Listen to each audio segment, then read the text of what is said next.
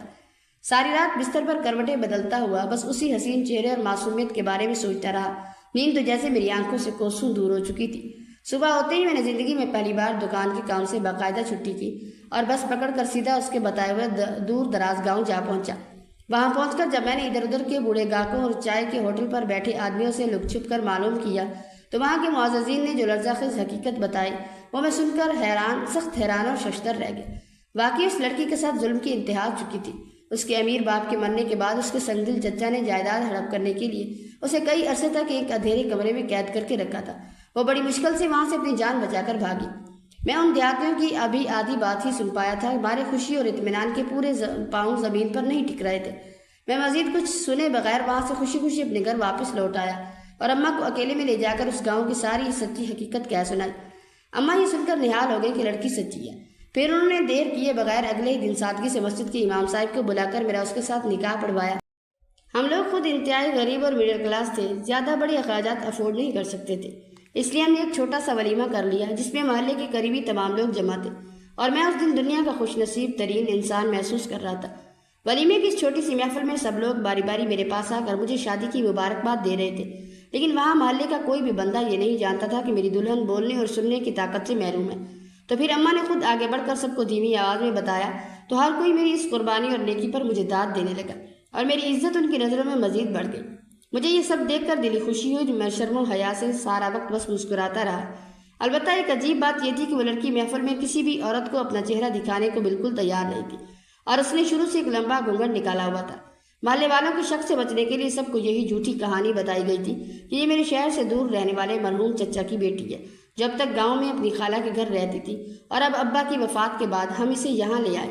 وہ مسلسل کسی کو بھی اپنا چہرہ نہیں دکھا رہی تھی، جس کی وجہ سے میں اس کی شادی کی رات بھی تھوڑا سا شک اور الجھن میں مبتلا ہو گیا، مگر پھر میں نے اپنے وہمی دماغ کو جھٹکا اور سوچا کہ شاید وہ بہت زیادہ پردہ دار اور شرمیلی ہے، اس لیے مڈل کلاس ماحول کی وجہ سے ایسا کر رہی ہے۔ میں نے خود آگے بڑھ کر اماں کو بھی سختی سے منع کر دیا، کوئی بھی عورت اس پر چہرہ دیکھنے کے لیے زبردستی نہ کرے۔ اماں بھی میری بات مان گئی، کیونکہ انہیں خود بھی اچھا نہیں لگ رہا تھا کہ وہ شادی کے پہلے ہی دن اپنی بہو کی مرضی کے خلاف جا۔ وہ تو پہلے ہی دن سے اپنی سگی بیٹی تسلیم کر چکی تھی۔ میری چھوٹی بہن کی بھی چند ہی دنوں میں اس کے ساتھ اچھی خاصی دوستی بن گئی، اور وہ دونوں سارا دن اکٹھی رہتی۔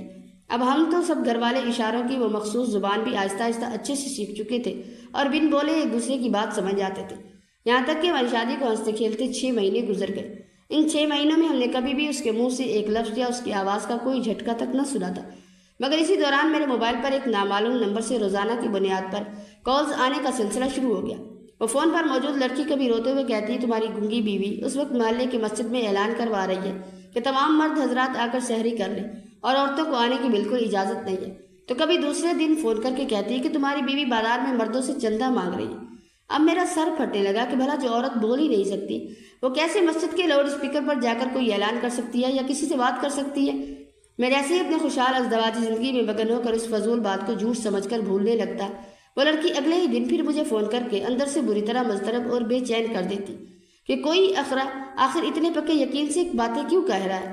لیکن اب جب میں نے اپنی سگی آنکھوں سے الماری کے خفیہ کونے میں نوٹوں سے بھری اتنی ساری رقم کی وہ تھیلی دیکھی، تو مجھے شدید حیرت اور جھٹکا ضرور لگا۔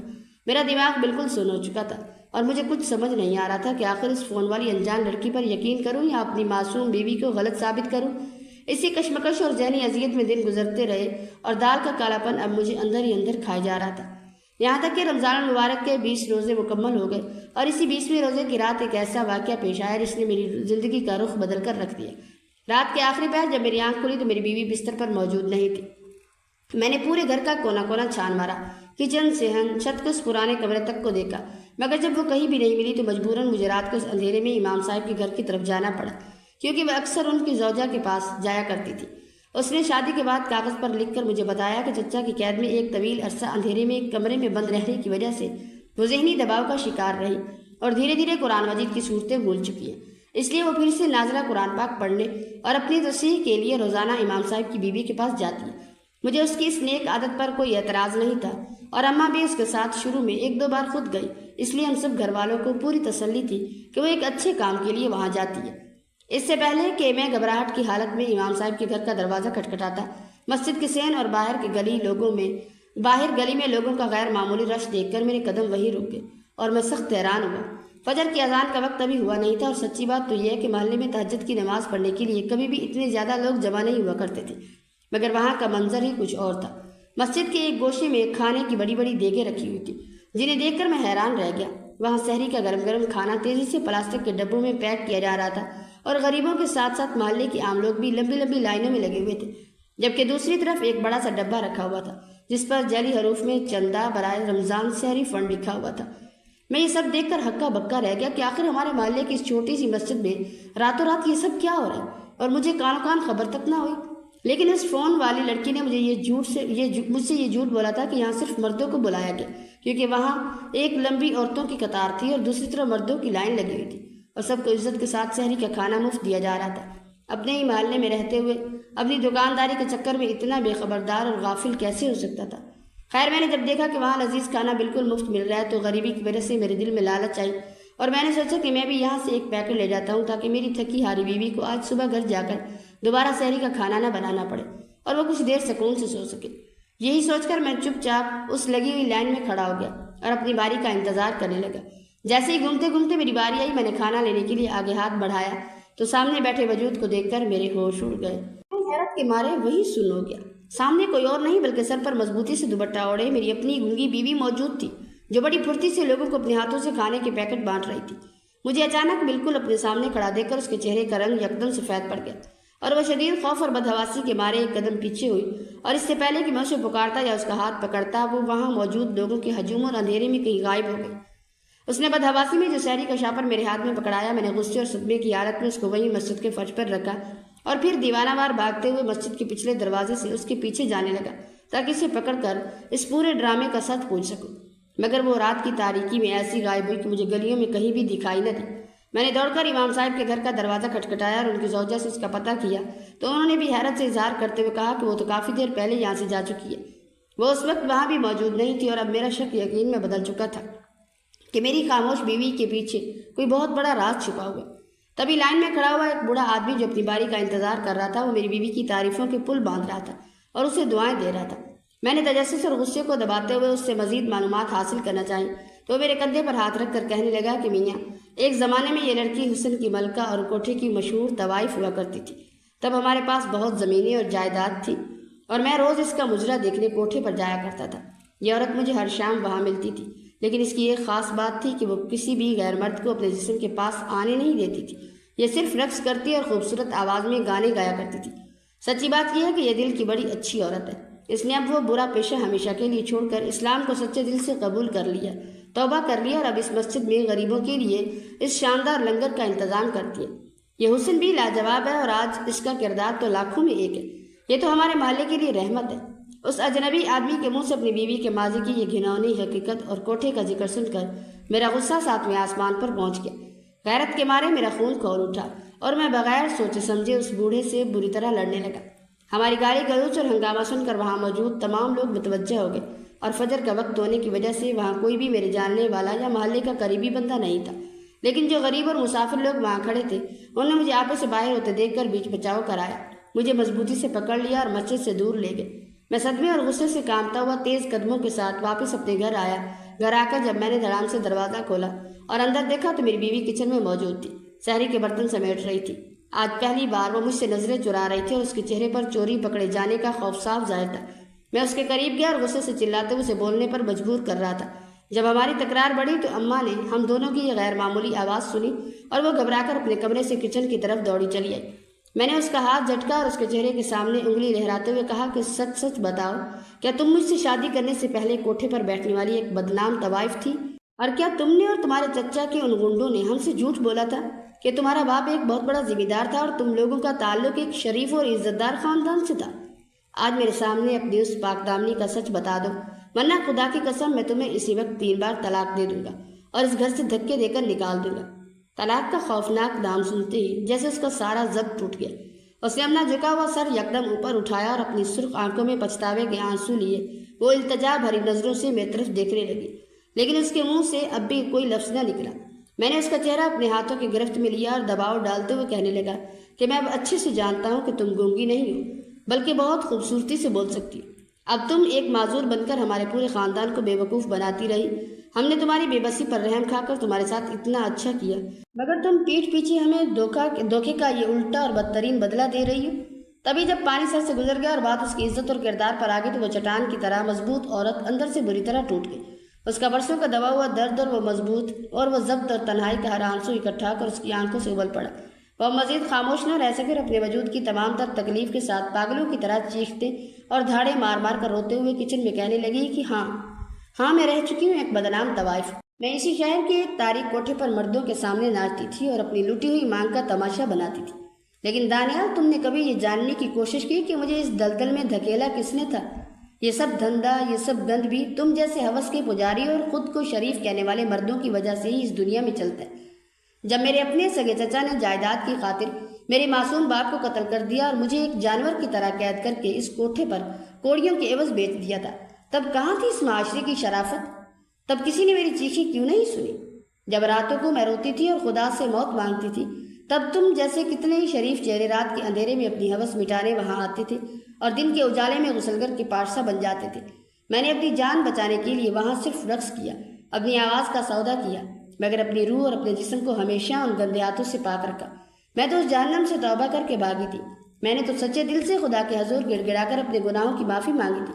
یہ لنگر، یہ راشن کی تھیلیاں، یہ سب اسی کوٹھے کی کمائی نہیں، بلکہ میری توبہ کے بعد اس پاک ذات کا مجھ پر کرم ہے۔ میں نے تمہارے اور اماں کے ساتھ کوئی دھوکہ نہیں کیا۔ میں تو بس اپنی ماضی کے اس بھیانک سائے سے دور ایک شریف عورت بن کر جینا چاہتی تھی۔ مجھے ڈر تھا کہ اگر میں نے زبان کھولی تو تم میری سچائی کو قبول نہیں کرو گے اور مجھے دوبارہ اسی دلدل میں پھینک دو گے۔ اب بولو دانیال، کیا سننا چاہتے ہو اور کیا دیکھنا چاہتے ہو؟ بے یقینی اور گہری حیرت سے اس کی طرف تکنے لگا۔ وہ تو جیسے آج برسوں کا بند توڑ کر بری طرح پھٹ پڑی اور روتے ہوئے کہنے لگی کہ ہاں دانیال، میں نے تم سے بالکل سچ بولا تھا کہ میرا باپ ایک غیرت مند ذمہ دار تھا۔ جب میرے ہنستے کھیلتے ماں باپ اچانک اس دنیا سے رخصت ہو گئے تو میرے اس ظالم سفاک اور سنگ دل چچا نے ہماری ساری جائیداد ناجائز قبضہ کرنے کے لیے اپنے نشائی، بد کردار اور آوارہ بیٹے سے زبردستی میرا نکاح کروانا چاہا۔ جب میں نے اپنی غیرت، عزت اور پسند کی خاطر اس ذلیل رشتے سے صاف انکار کر دیا اور غصے میں تڑپ کر جائیداد کے تمام اصلی کاغذات بھی ٹکڑے ٹکڑے کر کے ان کے منہ پر مار دیے، تو سزا کے طور پر انہوں نے مجھ پر قیامت ڈھا دی۔ انہوں نے مجھے ایک اندھیرے، بدبودار اور حبس زدہ کمرے میں وحشیوں کی طرح قید کر دیا۔ تقریباً 2 سال تک مجھے اس قید خانے سے باہر سورج کی روشنی تک نہ دیکھنے دی، یہاں تک کہ باہر پوری دنیا اور محلے کے معصوم لوگوں میں یہ جھوٹی افواہ پھیلا دی کہ میں ماں باپ کی ناگہانی موت کے صدمے میں میری ذہنی حالت بالکل خراب ہو چکی ہے اور میں پاگل ہو کر اپنے کپڑے پھاڑتی ہوں۔ اس لیے خوف اور بدنامی کی وجہ سے کوئی بھی محلے دار مجھ سے ملنا نہ چاہتا تھا اور نہ ہی چچا کے خوف کی وجہ سے کسی کو مجھ سے ملنے کی ذرا برابر بھی اجازت تھی۔ پورے 2 سال تک میں دن رات اسی تڑپ اور اکیلے پن، بھوک پیاس اور اذیت کے جہنم میں سسکیاں لیتی رہی۔ روز خدا سے اپنی موت کی دعا مانگتی، پھر ایک روز چچا کی اسی حویلی میں کام کرنے والی ایک پرانی، رحم دل اور مخلص دوست کو میری اس بے بسی اور آنسوں پر شدید رحم آ گیا۔ اس نے ایک رات اپنی جان پر کھیر کر مجھے اس ظالم چچا کی حویلی کے پچھلے دروازے سے خاموشی سے آزاد کروا دیا۔ یوں میں اندھیری رات میں ننگے پاؤں وہاں سے بھاگتے ہوئے بالکل انجان اور بے رحم شہر آ پہنچی، جہاں دور دور تک کسی ایک انسان کو بھی نہیں جانتی تھی اور نہ ہی کوئی اس تپتی دھوپ میں مجھے کوئی بے آسرا کی مدد کو تیار تھا۔ میں نے اپنا حلال پیٹ پالنے کے لیے کئی شریف کہلانے والے گھروں میں جا کر روتے ہوئے جھاڑو پوچھے اور برتن دھونے کا کام مانگا، مگر کوئی بھی غیرت مند عورت میری اس بلا کی خوبصورتی اور جوانی کو دیکھ کر اپنے شوہر اور جوان بیٹوں کے بگڑنے کے ڈر سے مجھے اپنے پاس پناہ دینے یا کام پر رکھنا نہیں چاہتی تھی۔ سب مجھے دھتکار دیتے، اس لیے میں کئی دنوں تک بھوکھی پیاسی در بدر سڑکوں پر بھٹکتی رہی اور یہ ویران سڑک میرا اکلوتا اور آخری ٹھکانہ بن چکی۔ پھر ایک انتہائی سیاہ اور منحوس رات، کچھ اوباش، نشئی اور درندے صفت لوگ مجھے سڑک پر تنہا اور بے سہارا دیکھ کر گاڑی میں ڈال کر مجھے اپنے ساتھ پکڑ کر لے گئے اور لے جا کر شہر کے اس بدنام ترین کوٹھے پر لا پھینکا، جہاں امیروں اور عیاشوں کے بازار میں میری معصومیت اور خوبصورتی کی بہت بڑی قیمت لگی۔ اور پورے 4 سال تک میں اسی کوٹھے پر گھٹ گھٹ کر اپنی روح کا جنازہ اٹھا کر جیتی رہی۔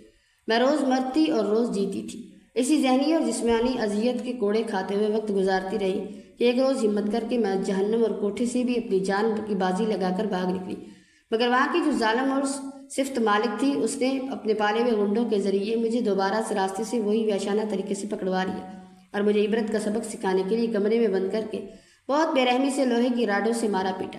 لیکن جب وہ میری ضد، پتھر جیسے ارادے اور خودکشی کی پکی دھمکیوں سے اچھے سے جان چکی تھی کہ اب میں مر تو سکتی ہوں مگر اس کا کہا مان کر کسی مرد کے سامنے مجرا نہیں کروں گی اور نہ ہی اپنے جسم کو ہاتھ لگانے دوں گی، تو اس نے ہار مان کر مجھے مردہ سمجھ کر ایک کونے میں پھینک دیا۔ لیکن جب روز روز بڑے بڑے امیر گاہک اور نواب آ کر میرا پوچھتے اور میری ضد کی وجہ سے اس کوٹھے کی لاکھوں کی کمائی بند ہو گئی، تو وہ مالکن نقصان کے ڈر سے ایک بار پھر پاگل ہو گئے اور مجھے بدترین تشدد کرنے لگی مجھ پر اور مجھے زنجیروں سے باندھ کر مجبور کرنے لگی۔ میں دوبارہ گھنگرو باندھ کر راتوں کو محفل سجاتی، بس اسی رات میں نے اپنی موت اور بربادی کو بالکل سامنے دیکھا اور کسی مالکن کو اس کی آنکھوں میں دھول جھونک کر میں وہاں سے اپنی پاک چادر اور عزت بچا کر دیوانہ وار بھاگ نکلی اور بھاگتے بھاگتے سیدھا تمہارے اس الیکٹرک کی دکان پر آ کر چھپ گئی، جہاں تم نے مجھے اپنی بہن سمجھ کر پناہ دی اور رہی بات اس مسجد کی، تو میں نے امام صاحب کی نیک بیوی کے ساتھ مل کر اس لیے خفیہ اعلان کروایا اور یہ لاکھوں روپے جمع کیے تاکہ رمضان کے اس بابرکت اور مقدس مہینے میں امیر لوگوں سے چندہ اور پوشیدہ امداد وصول کر سکوں اور ہمارے محلے کے چند سفید پوش غریبوں، یتیموں اور مسکینوں کے پاس سحری اور افطاری کرنے کے لیے 1 روپیہ بھی نہیں ہوتا، وہ بھی بھوکے پیٹ سوتے ہیں، ان کو 2 وقت کا عزت کا گرم کھانا بآسانی میسر ہو سکے۔ تم ہی اپنے دل پر ہاتھ رکھ کر بتاؤ دانیال، کیا میں نے خدا کے گھر میں یہ سب کر کے کچھ غلط کیا؟ کیا غریبوں کا پیٹ بھرنا گناہ ہے؟ وہ لاچار بوڑھی بیوہ عورتیں اور معصوم یتیم بچیاں جو اپنے مخلص ماں باپ کے جانے کے بعد اس بے رحم اور وحشی معاشرے کے گھروں میں بالکل اکیلی اور بے سہارا رہ جاتی ہیں، جن کا دنیا میں کوئی کمانے اور کھلانے والا مرد نہیں ہوتا، اور وہ اپنی ہی کسی نہ کسی دن ایسے بھیانک حادثات اور چچا جیسے درندوں کا شکار ہو کر کوٹھوں پر بک جاتی ہیں۔ میں نے تو اپنی سچی اور پاک توبہ کے بعد صرف ان معصوم بچیوں کے تحفظ اور ان کی عزت بچانے کے لیے یہ نیکی کا کام شروع کیا اور راتوں کو جاگ جاگ کر ان کے گھروں تک پردے کے ساتھ سحری کا کھانا پہنچایا، تاکہ جو ہلا دینے والی تکلیف اور تڑپ میں نے سہی ہے وہ اس دنیا کی کوئی اور معصوم لڑکی کبھی نہ سہے۔ جو حقدار تھے اور خوددار تھے، جو ندامت اور خودداری کی وجہ سے صفوں میں کھڑے ہو کر راشن مانگنے کا حوصلہ نہیں رکھتے، میں نے اندھیری راتوں کے پردے میں خود جا کر ان کے آستانوں تک اپنی پوری توقیر کے ساتھ سحری کا بندوبست پہنچایا، اور مجھے اس بات کا اب کوئی ملال یا صدمہ نہیں کہ تم سارا سچ جاننے کے بعد مجھے طلاق کی زنجیروں سے آزاد کر دو۔ اس کے نینوں سے لگاتار اشک رواں تھے اور وہ گہرے طیش اور جذبات کی شدت سے لرز رہی تھی، مگر وہ اس تیز رفتاری سے گویا تھی کہ مجھے اپنی صفائی میں ایک لفظ بھی زبان سے نکالنے کی مہلت نہیں دے رہی تھی۔ تبھی وہ روتے ہوئے مزید کہنے لگے کہ اس آس پاس کی جو آسودہ حال عورتیں تھیں وہ اس کار خیر میں کوئی حصہ تو ڈال نہیں رہی تھی، بلکہ صرف گھر کے چولہے سے جان چھڑانے کے لیے اس سستی اور تماق کی خاطر روز دسترخوان کا کھانا لینے یہاں مسجد کا رخ کرتی تھی۔ اس لیے میں نے ان ناداروں کا حق ماننے والی خوشحال عورتوں کے یہاں آنے پر مکمل پابندی لگا دی۔ دوسرا دکھ یہ تھا کہ عورتیں یہاں آ کر میری گویائی کی معذوری کا تمسخر اڑاتی، مجھے کڑوے بول بولتی اور مجھے مجمع کے سامنے مانگنے والی کہہ کر پکارتی، جو میرے دل کو بری طرح زخمی کر دیتا۔ وہ سب تمہارے اور اماں کے واقف کار تھے۔ میں کسی طور نہیں چاہتی تھی کہ میری ذات کی وجہ سے میرے معصوم شریک حیات اور سسرال کے ساکھ پر سماج میں کوئی آنچ آئے یا لوگ ان پر تہمتیں لگائیں۔ بس اسی مصلحت کے تحت میں نے عورتوں کے آنے پر روک لگا دی تھی۔ وہاں دوسری جانب صرف ان مردوں کا ہجوم تھا جو سحری کے وقت رزق لینے دور دراز کے علاقوں سے آئے ہوئے تھے۔ ان سب کا تعلق انتہائی قسم پرسی میں جینے والے محنت کش طبقے سے تھا، جن کو دن بھر کی کڑی مشقت کے بعد بھی بمشکل ایک وقت کا نوالا میسر ہوتا تھا۔ وہ بے بس لوگ یا تو سحر کے وقت پیٹ کی آگ بجھا سکتے یا پھر افطار کے لمحے، اس لیے میں نے خاص طور پر سحری کے کٹن پہر میں انہیں گرما گرم کھانا فراہم کرنے کا یہ وسیع انتظام کیا، اور وہاں جو دوسرے مدعوون مرد کھڑے تھے وہ تو صرف اس نیک عمل میں عطیات اور مالی امداد دینے کے لیے جمع ہوا کرتے تھے، اور انہی سخیوں کے سرمایہ کی بدولت یہ سارا فلاحی سلسلہ رات دن رواں دواں تھا۔ میں نے یہ داستان حیات صرف اور صرف تم سے اس لیے پوشیدہ رکھی کیونکہ مجھے کامل اندیشہ تھا کہ تم اپنے شکوک اور روایتی متوسط طبقے کے خوف کی وجہ سے مجھے اس کار ثواب سے فوراً باز رکھ دیتے۔ میں اب اس جہان میں کسی اور مظلوم لڑکی کو حورین نہیں بننے دوں گی، جو ایک شریف اور معزز خاندان کی بیٹی ہونے کے باوجود صرف 2 وقت کی روٹی اور پناہگاہ کی تلاش میں کسی جابر کے ظلم کا شکار ہو کر کوٹھی کی زینت بننے پر مجبور ہو جائے۔ اب اگر تم نے اس بیتے ہوئے کل کے سچ کے بدلے مجھے اس چوکھٹ سے بے دخل کرنا ہے تو خوشی سے کر دو، بلکہ اب تمہیں طلاق کا گناہ اپنے سر لینے کی بھی ضرورت نہیں۔ میں خود یہ آشیانہ چھوڑ کر ہمیشہ کے لیے چلی جاتی ہوں۔ یہ کہہ کر وہ روتی ہوئی انتہائی دل برداشتہ حالت میں وہاں سے رخصت ہونے کے لیے گھومی تو میں نے فوراً تڑپ کر آگے بڑھ کر اس کا کامتا ہوا ہاتھ تھام لیا، اسے آگے بڑھنے سے روکا اور انتہائی ملائمت سے کہا، حورین، میں تمہیں اس گھر کی دہلیز پار کرنے کی کبھی اجازت نہیں دوں گا اور نہ ہی کبھی طلاق کا لفظ زبان پر لاؤں گا۔ تمہارا یہ جذبہ اور مقصد بالکل برحق تھا، مگر تم نے حقیقت سے چھپا کر طریقہ کار غلط چنا۔ اگر تم رشتہ ازواج میں بندھنے کے پہلے روز مجھے اس پاک ارادے کے بارے میں سب کچھ بتا دیتی تو خدا کی قسم میں خود اپنی روزی روٹی کی دکان بند کر کے تمہارا بازو بنتا۔ کیا تم نے بھی مجھے ان بے حس اور جاہل مردوں کی مانند سمجھ رکھا ہے جو اپنی شریکی حیات کو پاؤں کی جوتی گردان کر اندھیری کوٹھریوں میں قید رکھتے ہیں؟ تم جیسے چاہو اپنی مرضی سے وقار کے ساتھ اپنی زندگی کی راہیں چن سکتی ہو، میں تمہارا محافظ اور